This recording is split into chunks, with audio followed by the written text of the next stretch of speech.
بسم اللہ الرحمن الرحیم۔ اللہم صلی علی سیدنا مولانا محمد وآل محمد۔ السلام علیکم۔ دعا چینل کے ناظرین کو خوش آمدید کہتے ہیں۔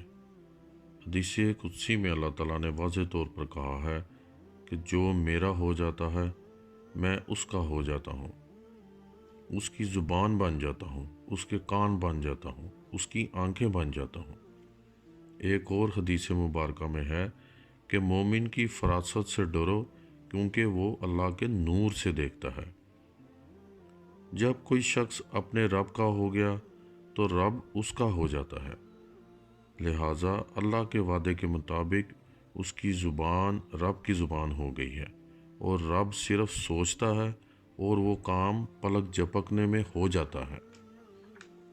حضرت سلیمان علیہ السلام کے دربار میں پلک جھپکنے میں تخت لانے والا شخص رب کا ہو گیا تھا اور رب اس کا ہو گیا تھا، لہٰذا اس شخص کی زبان رب کی زبان ہو گئی اور اس کی زبان سے نکلا ہوا لفظ امر تھا جو پلک جھپکنے میں ہونا تھا، اور وہ ہو گیا۔ آج کی دعا سورہ یاسین کی آیت نمبر 82 جو اللہ کے امر کے متعلق ہے۔ آپ کا کوئی کام کسی بھی نوعیت کا ہو جو عرصہ دراز سے رکا ہوا ہے، دنیاوی لحاظ سے کتنا ہی بڑا کیوں نہ ہو، اور آپ کی زندگی میں کوئی ترقی نہ ہو رہی ہو، آپ ایک جمود کا شکار ہیں، تو آپ نے یہ آیت اپنی زندگی کا حصہ بنا لینی ہے۔ اسے آپ اٹھتے بیٹھتے چلتے پھرتے پڑھیں، 5 وقت کی نماز کی پابندی کریں، اور آپ نے اس آیت کو ہر وقت پڑھنا ہے، بے شمار دفعہ پڑھنا ہے، خوب پڑھیں۔